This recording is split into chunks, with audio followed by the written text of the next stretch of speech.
Bonjour à tous, c'est Loser Killer qui vous parle donc pour une nouvelle vidéo construction et accessoirement aussi le septième jour de notre calendrier de l'avant non officiel Lego Ninjago 2019. Et aujourd'hui, qu'est-ce qu'on va construire? Eh bien, c'est très simple, on va construire la référence 850 632, le Samurai Accessory Set sorti en 2013. Et donc, eh bien, un set entre guillemets assez important car c'est le premier pack de figurines Lego Ninjago à avoir existé et sera bien sûr suivi par pas mal d'autres packs. Et on va pas se mentir, c'est un pack honnêtement qui n'a rien de véritablement intéressant, si ce n'est vraiment un petit truc rigolo qui est souvent répété, mais qui ne vaut pas forcément le prix auquel vous le trouvez aujourd'hui sur le marché de la revente. En tout cas, justement, eh bien, ce prix, je vais le nullifier en ouvrant la boîte. Et donc ainsi, le modèle va perdre toute sa valeur. Or, comme vous pouvez le voir, pourtant, hein, il n'y aurait pas vraiment besoin de l'ouvrir parce que vous pouvez déjà tout voir à travers le packaging. Même les pièces, au final, hein, vont retourner et vous voyez à quoi ça ressemble. Mais ce n'est pas grave. Je suis un aventurier, c'est un Lego, c'est fait pour être ouvert et pour être construit. Et donc, c'est ce que je vais faire. Alors, j'aimerais, quitte à faire et au mieux pouvoir l'ouvrir, entre guillemets, de façon à ne pas tout casser, mais je ne promets rien. Genre, par contre, je sens que sur ce côté-là, l'ouverture, ça va être un vrai cauchemar. Voilà. En fait, je vais juste garder le côté plastique, entre guillemets, accroché à la partie carton, pour pouvoir ainsi remettre les figurines quand je ne m'en sers pas. Mais je ne sais pas du tout si le modèle va me laisser le faire. J'ai l'impression que c'est le truc qui a été... ça sent le plastique, ouais. Ça sent le nom, en fait. Hein. Ça sent le gros nom dans ma tronche, pour rester poli. Ouais, attendez. Ok. Donc encore une expérience de construction absolument ravissante et fascinante à la fois. Alors, ok. Et parce qu'en fait, voilà, il y a une partie plastique qui est en dessous. Voilà, ouf, incroyable. Ouf, ouf. D'accord. Ça facilite les choses. On était à ça. Hein. Il restait ça avant que tout ne se brise dans tous les sens. Donc, on peut prendre nos petites figurines qui ont été préassemblées par des petits Chinois. non, non, je ne sais pas si c'est le cas. C'est des machines qui le font, rassurez-vous, c'est des machines qui le font, bien évidemment. Mais comme quoi, effectivement, c'était aussi à l'époque où Lego commençait à faire plusieurs petites pièces dans différents pays, en fait. Avant, tous les Lego étaient construits dans les usines au Danemark, hein, là d'où origine la marque Lego. Et à peu près, ils se sont dit, ouais, bon, Danemark, c'est sympa, mais ça coûte un peu moins cher ailleurs. Donc, ils ont commencé d'abord en Europe de l'Est, hein, en Hongrie, puis après, effectivement, ils ont fait ça en Mexique, puis en Chine. Et donc, forcément, les fans purs et durs Lego étaient en mode, ouais, ça va être de moins bonne qualité et tout. Donc, ils commençaient à comparer les figurines faites en Chine à celles faites en Danemark et tout. Bon, honnêtement, bon, ok, c'est pas si important que ça. Des différences, je sais pas si il y en a peut-être quelques-unes, mais j'ai pas l'œil pour ça et donc c'est pas l'intérêt de la vidéo. Donc vous allez me dire, mais Loser Killer, quel est l'intérêt de la vidéo? Eh bien déjà de voir les figurines qui sont incluses avec ce modèle-là. Donc on va commencer avec nos amis ninja. Et donc on va commencer justement avec le premier d'entre eux, c'est Zane. C'est Zane ZX, je vais y arriver. Zen Extreme. Donc effectivement, même si ce pack promo est sorti, enfin ce pack de figurines est sorti en 2013, les figurines des ninjas sont celles de 2012. Hein. Ça, effectivement, c'était assez redondant à l'époque avec les packs de figurines entre guillemets vendus uniquement sur la boutique en ligne de Lego, parce que ça, effectivement, il faut savoir que c'était pas trouvable dans le commerce. Hein. Il fallait soit aller dans un Lego Store, donc un magasin Lego, soit le commander en ligne sur la boutique officielle de Lego, et soit effectivement, cette sorte de pack de figurines était plus là pour avoir des figurines que vous n'auriez pas pu avoir auparavant. Voilà, donc c'était pas des trucs de toute fraîcheur. Donc là, bah voilà, on retrouve notre Zane ZX. Donc, voilà à quoi ressemble une figurine de 2012 pour ceux qui ne la connaîtraient pas éventuellement. Je pense aussi que la tête est la même. Alors ça, par contre, je ne me suis pas renseigné, mais je pense que c'est strictement la même chose. Encore, c'est quand même quelques temps que j'ai pas eu une figurine ZX entre les mains. Et ça, donc, c'est Jay, notre seconde figurine, donc, qui vient avec ses nunchaks dorés. Effectivement, Zen qui lui venait avec ses shurikens, donc on retrouve les armes dorées, des personnages. Là encore, vous avez forcément le petit symbole à l'arrière. Même si ça, je ne me souvenais plus du tout, c'est le symbole à l'arrière de leur dragon, entre guillemets. Mais encore, c'est des tenues qui sont quand même assez, je vais dire emblématique, mais c'est le cas, même, malgré le côté un peu débile de l'expression. C'est quand même des tenues qui ont après été réimaginées avec les versions Honor, si je dis pas de bêtises, en 2016. Donc effectivement, ça c'est Jay et Zayn. On va ensuite faire une petite pause construction pour construire justement le petit hôtel d'armes qu'on aura pour nos guerriers de pierre, qui eux par contre sont bien de 2013. Voilà. Alors il me semble pas, parce que je sais pas si c'est pas le second hôtel qu'on a dans ce genre-là, parce que je sais qu'on avait une petite catapulte avec le dragon doré, mais est-ce qu'on avait euh, est-ce qu'on avait déjà un hôtel avec une arme? Je ne sais pas ça par contre. En tout cas, on va mettre nos petites pièces. Aïe, alors, par contre, si tu peux genre tenir, merci, pas me briser les doigts, ce serait cool. La petite décoration du haut du casque, et enfin, la petite arme qui va bien. Voilà. Donc, c'est un petit hôtel avec une arme. Pas grand-chose de plus à en dire. Ça existe, hein, voilà, c'est fait de matière plastique et vous pouvez le manipuler dans vos mains. Donc voilà pour cette partie-là. Et donc maintenant, effectivement, attention, on vous le de tambour. L'autre point intéressant du set, c'est le fait que dans ce modèle-là, eh bien, vous avez deux figurines donc de guerriers de pierre. Jusqu'à là, tout va bien, on est en terrain totalement connu. Voilà. Alors, je descends bien la lumière parce que ces petits mislards là, ils ont une tête qu'on ne voit pas du tout. Donc voilà effectivement, donc ça c'est pour ceux qui ne le sauraient pas un éclaireur de l'armée de pierre. Voilà à quoi il ressemble. Hop là. Et ça, eh bien, c'est un soldat de pierre, aussi appelé épéiste. C'est vrai qu'effectivement sur les boîtes des fois il y avait marqué swordsman, ce qui veut dire épéiste, mais finalement c'est juste devenu un simple soldat. Voilà. Et donc, lui, il a une tête de couleur jaune. Et d'ailleurs, vous remarquerez que les marquages sont différents. Voilà. Et donc, oui, le truc intéressant avec ce modèle-là, c'est que il y a une petite erreur, entre guillemets, c'est que de base, ce sont les soldats qui ont une tête bleue et ce sont les éclaireurs qui ont une tête jaune. Mais là, ça a été inversé. Et donc, voilà, c'est ça le point d'intérêt de ce modèle-là aussi, qui est souvent répété dans beaucoup de gros livres Lego encyclopédiques sur les Ninjago, où ils vous disent, ah, attention, il y a un petit détail, c'est que les têtes ont été inversées, incroyable, n'est-ce pas? Bon, c'est pas fou, hein, honnêtement. Alors, c'est pas fou, mais là, je viens de me rendre compte d'un truc, c'est que justement, je me souvenais plus que les motifs étaient différents. Donc là, justement, je suis en train de me demander, est-ce que c'est pas juste, parce que il y a deux trucs en fait. Soit ils ont juste inversé la pièce de tête, et dans ce cas-là, c'est pas intéressant parce que ça vous pouvez le faire avec vos propres briques. Hein. Vous pouvez mettre une tête sur l'autre, on s'en fiche quoi, c'est pas fou. Mais par contre, ça peut aussi être une recoloration, c'est-à-dire qu'effectivement le motif de l'éclaireur à la couleur du soldat. Et ça par contre ça peut être intéressant.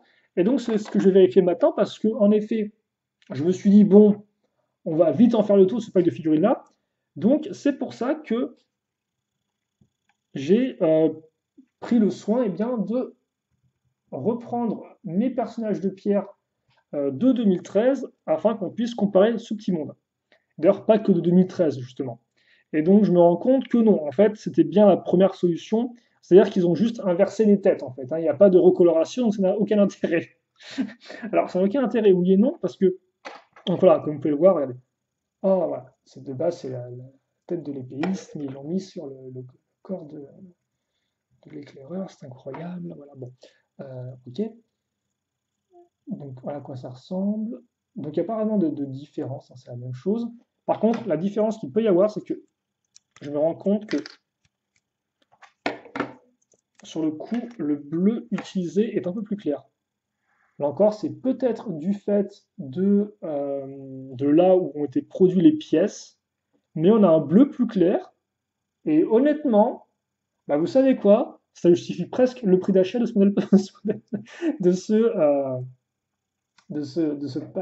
ah, je vais arriver, de ce pack de figurines. Mais oui, la tête est plus claire, tiens, c'est rigolo ça. Ouais, honnêtement, c'est vachement cool parce que justement, ce qui est intéressant, c'est qu'en 2013, tous les grades de personnages avaient des têtes vraiment de couleurs différentes et des motifs différents. Car en effet, là, je vous ai montré l'éclaireur ainsi que le soldat, mais ensuite, en termes de... Oh là, alors, attention, il y en a un qui a baissé la tête, l'autre qui a carrément sauté de la plaque. Alors, on va vite se calmer, hein. Voilà. Non, le truc, c'est quoi? Donc là, attendez, ce que je vais faire, en fait, je vais faire un truc encore plus propre que ça. C'est qu'au lieu de bouger tout dans tous les sens, on va se poser 2 secondes et demie, parce que là, c'est genre juste pas possible. On va se poser comme ça, on va mettre un bon éclairage, et on va prendre le temps d'apprécier la vie et d'apprécier les figurines.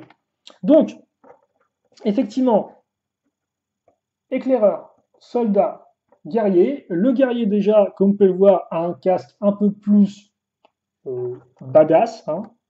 Et aussi, lui, il a la tête de couleur rouge. Et là encore, il a un motif qui est différent. Alors, il ressemble pas mal à celui du jaune, mais il est quand même différent. Alors, par contre, si vous pouvez arrêter de se baisser pour montrer ses fesses, ce serait genre tip top, hein. Voilà, donc on a quand même bien des têtes différentes. Et c'est ça aussi qui fait l'intérêt de nos guerriers de pierre.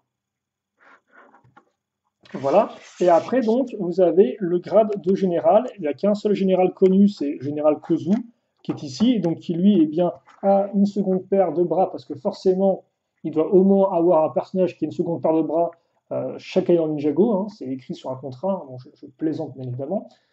Et surtout, bah, lui qui est beaucoup plus rouge et qui a aussi un casque qui est le même, mais avec des couleurs différentes. Voilà. Et donc ça, c'était effectivement en 2013. Donc lui a une tête de couleur blanche, donc ça change complètement la donne, hein, voilà, avec un motif rouge. Donc ça, c'est 2013. Sauf que, oui, mais non, l'histoire n'est pas finie pour les guerriers de pierre, vu que, eh bien, on les retrouve en 2016 dans la vague du jour des âmes disparues. Et donc, eh bien, ce sont 3 de ces grades qu'on va retrouver, alors pas les 4 en effet. On aura donc à nouveau, eh bien, un éclaireur, ainsi qu'un soldat et ainsi qu'un général. Et donc, vous pouvez les retrouver. Donc, forcément, vous avez une différence en termes d'imprimé. Vous noterez qu'auparavant, on avait des corps gris, hein, pour l'éclaireur ainsi que pour notre personnage de soldat. Là, ils seront de couleur noire, hein, voilà, couleur noire. Et d'ailleurs, en fait, tout le monde a le même corps exactement. Or, auparavant, comme vous pouvez le remarquer, hein, le corps était différent entre le soldat et le guerrier, et aussi entre le guerrier et le général. Là, effectivement, comme c'était un peu une vague avec plusieurs méchants, ils ont fait, entre guillemets, le budget était réparti différemment, ce qui fait que tout le monde a le même corps. Et vous pouvez aussi noter que Kozu est un peu moins intéressant, selon moi, parce qu'on part quand même d'un corps qui est entièrement rouge, et donc qui quand même en jette pas mal, à justement, eh bien, un corps qui n'est plus rouge entièrement parce que bah, forcément il reprend le corps noir de base. Donc ça fait qu'il y a juste le haut qui est rouge, ce qui n'est pas top. Aussi, la couleur du casque est beaucoup plus dans les teintes noires. Et par contre, vous notez aussi qu'on perd les détails noirs au niveau de la mâchoire inférieure, de la protection de la mâchoire inférieure du casque. Donc c'est vrai que c'est un peu un Kozu, j'ai envie de dire. Bah, c'est cool pour ceux qui l'auraient pas eu avant, même si bon là encore, je tiens à dire que le Kozu, celui-ci là, vous pouviez le choper dans le Garmatron qui coûtait, je crois, 50 euros, je crois. 40-50 euros peut-être. Donc, ça bat, entre guillemets. Tandis que Kozu, lui, là, il était exclusif à la grotte de Samurai X, qui coûtait, genre, je crois, 120 euros. Donc, dans l'essai, vous avez quand même plus de chances de choper celui-ci. Mais c'est vrai que forcément, en 2016, bah, il y avait beaucoup moins d'occasions de choper Kozu, donc vous deviez faire avec cette version-là, qui est selon moi un peu moindre. Et qui d'ailleurs, par contre, vous noterez aussi, met en avant des contours noirs aux parties argentées. Voilà. Donc, bon, il y a aussi un peu plus de détails peut-être. Oui, oui, c'est un peu différent, effectivement. Là. La partie inférieure, là aussi, est différente. C'est un truc un peu rajouté ici, donc ouais, les motifs sont différents. Donc ça, c'était, voilà, un peu le premier. Alors, on peut même faire ça, en fait, hein, c'est incroyable, cette technique. Voilà, donc, comme ceci, donc, on peut voir la différence. Donc ça, c'était en 2016. Mais Lego s'est dit, ah, c'est dommage quand même. En 2013, on n'a pas eu le temps de faire beaucoup de modèles, donc pas eu le temps d'inclure beaucoup de guerriers de pierre, donc on va encore les refaire. Et donc là, on refait un petit saut dans le temps en 2019. D'ailleurs, je suis en train de me rendre compte qu'ils reviennent tous les 3 ans en fait. 2013, ensuite vous avez 2014-15, 2016, 7-18, 2019. Et donc effectivement, avec la vague Ninjago Legacy, donc qui réinvente des modèles, eh bien, on a à nouveau eu des personnages de l'armée de pierre. Et donc, les voici sous vos yeux totalement ébahis. Et donc, on a eu le droit à nouveau à un éclaireur, un soldat et un guerrier. Même si à noter que sur la boîte où lui il est inclus, il est marqué éclaireur aussi. Je ne sais pas pourquoi, mais en tout cas, c'est comme ça. Et donc, ça, je n'avais pas noté par contre, mais juste avant, vous remarquerez que au niveau des têtes, les personnages avaient des têtes avec des motifs rouges et ils avaient les mêmes, hein. C'est-à-dire qu'effectivement, que vous soyez éclaireur ou soldat, vous aviez la même, là encore, hein, pour les questions de coût, c'était la même chose entre les deux. Et quant à Kozu, il reprenait la tête qu'il avait déjà en 2013, hein. Il n'y avait presque aucune différence, si ce n'est que le trait était un peu plus large. Le trait, le contour de son visage, si vous préférez, le contour de ses motifs. Et donc, par contre, c'est vrai que là, on a quand même quelques différences. Donc, on a à nouveau des torses différents. Je tiens quand même à dire qu'ils ont fait quand même 3 torses différents, rien que pour les guerriers de pierre, même si vous remarquerez à nouveau que là encore, les trois partagent le même, hein, c'est la même chose. Et effectivement, c'est vrai que, bah, en fait, c'est simple. C'est-à-dire que ça, c'est en 2013. En 2016, ils ont, j'ai l'impression, repris un peu l'imprimé de l'éclaireur et du soldat, avec l'espèce de gros motif au centre. Voilà. Tandis que pour 2019, ils ont plus repris au final le motif du guerrier, à savoir effectivement le petit cercle au centre et une armure plus développée.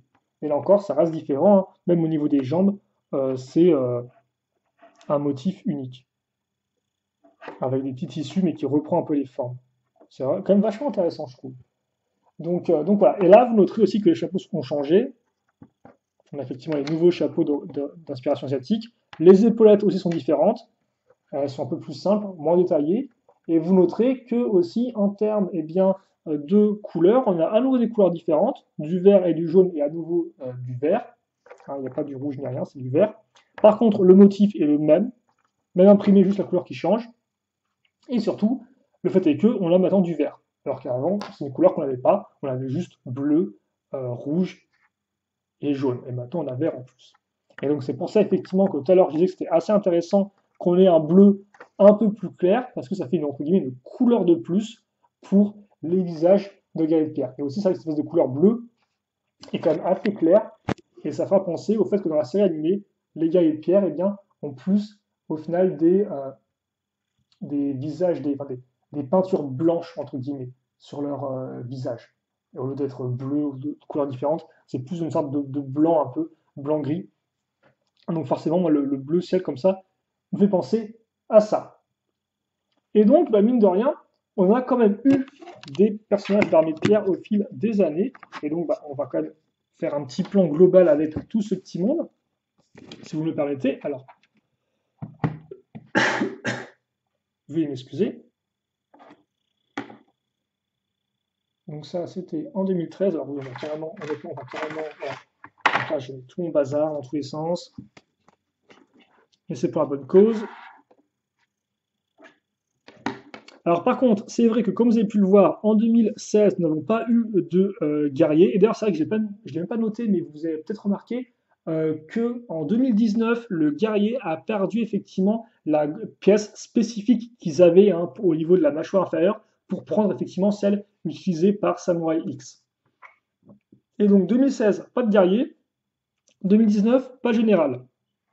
Sauf que oui mais non, parce que en effet, la vague Legacy va revenir en 2020 et que justement, dans le set du Mecha doré, donc Mecha du Ninja doré, eh bien, on aura à nouveau une nouvelle version de Kozu. Donc, on retrouvera un Kozu qui aura cette fois-ci eh bien, une seconde paire de bras différente, vu qu'effectivement, il reprendra non pas son vieux moule, mais le moule introduit eh bien, par Garmadon. Et aussi, il aura, hélas, pas son casque comme c'était le cas ici. Il aura le même casque, plus ou moins, que ce personnage-là. Donc ça, c'est un peu dommage. Donc c'est vrai que le Kozu d'origine, pour moi, reste quand même le meilleur. Mais bon, on attend de le voir. Et aussi, forcément, hein, c'est vrai que j'ai parlé d'éclaireur de soldats, de guerriers et de généraux, mais j'ai oublié la dernière classe qui existe, à savoir les géants de l'armée de pierre, et donc que lui, justement, on l'a eu avec la vague Legacy 2019, et donc il est intéressant je pense, mettre pour cette mini rétrospective des guerriers de pierre. Alors là, forcément, c'est pas tous, hein, c'est juste les différents grades sont les années. Forcément, il y a un peu plus de figurines qui existent, mais ça devrait vous donner un peu une idée. Et donc, bah voilà, dans tout ça, il y a aussi nos deux petites figurines qui étaient présentes à l'époque dans ce pack. Donc, quand même, il y a quand même du chemin parcouru, hein, parce que c'est vrai quand même, c'est quand même la, c'est pas la seule maintenant, mais c'est vrai que c'est un peu une des armées qui est revenue le plus souvent, quoi. Je veux dire, même les serpents sont peut-être pas revenus autant. Alors, il y a eu plein de serpents différents après, donc ça, c'est un peu autre chose. Mais voilà. Alors après, c'est vrai qu'avec la vague Legacy là, encore qui va arriver, on va avoir à nouveau le droit à des lignes droïdes. Et c'est vrai que même avant, les squelettes avaient déjà eu le droit à une apparition en 2016. Donc bon, mais c'est pas, je sais pas pourquoi les guerriers de pierre me fascinent un peu avec leurs modifications, etc., la différence de design. Je trouve vraiment ça super cool à analyser. Et donc là encore, bah, j'espère que vous, ça vous a plu de redécouvrir un peu de ce petit monde-là et de voir les différences qui se sont un peu insinuées au fil des années. En tout cas, c'est tout pour ce petit côté rétrospectif de la chose. On va rapidement revenir et bien justement quand même à notre petit pack de troupes. Et donc voilà, le pack de troupes de 2013, intéressant pour deux choses, parce que d'un côté, eh bien, c'est le premier pack de figurines Ninjago, et que ce ne sera pas le dernier comme j'ai déjà précisé, et que justement avec le temps, eh bien, ils vont devenir de plus en plus intéressants en termes de contenu, car en effet, on va progressivement eh bien, quitter ce côté figurine déjà vu pour arriver à du entièrement exclusif. Ou presque, en effet, car je dis ça, mais si on regarde en 2019, quel était le dernier pack de figurines sorti? C'était celui de la saison 11, Feu et Glace. Et dedans, eh bien, on avait qui? On avait Kai, sorti la vague précédente. Donc comme quoi, les choses changent, mais restent aussi un peu les mêmes. Et aussi, bah, forcément, le second point, excusez-moi, le second point d'intérêt par rapport à ce modèle-là, c'est que, bah oui, je vais le répéter une bonne fois pour toutes, c'est que bah, ils ont inversé les têtes de l'éclaireur et du soldat. Et j'espère que je n'aurai plus à le redire. Voilà. En tout cas, nous, on va se quitter là-dessus pour cette petite, 23 minutes, encore bon, c'est pas un petit, pour cette vidéo. Et aussi ce 7e jour du calendrier de l'Avent non officiel Lego Ninjago 2019. J'espère que vous l'avez apprécié. Vous n'hésitez pas à me dire quelle est la version des guerriers de pierre que vous avez préférée entre celle originale, la 2013, ou la 2016 avec le jour des amis disparus, ou alors Legacy avec 2019 justement. Quel est l'imprimé que vous avez préféré? Quelle est votre version préférée de Kozu aussi? C'est vrai que moi, j'ai dit que personnellement, j'étais très attaché à la version 2013. Je trouve que les autres versions, hélas, n'ont pas réussi à arriver au même niveau, même si c'est cool pour ceux qui n'avaient pas l'occasion de l'avoir à l'époque. Mais voilà, vous n'hésitez pas à dire ce que vous avez pensé. Et aussi, quel est le type de guerrier que vous préférez? Est-ce que c'est plutôt l'éclaireur, le soldat, le guerrier, le général ou même le géant? Bon, le géant, il est un peu hors catégorie, il est un peu, il est surclasse un peu en termes de taille, mais bon, c'est pas grave, ça permettra de discuter comme ça et d'échanger autour de Ninjago, un thème qui est, ma foi, riche en modèles, en histoire, en émotions, bref, une histoire à lui tout seul, quoi. Allez, on se quitte là-dessus, on se donne rendez-vous très prochainement pour une nouvelle vidéo. En attendant, portez-vous bien, passez une bonne journée, une bonne soirée, une bonne tout ce que vous voulez, et à la prochaine. Salut à tous et à toutes.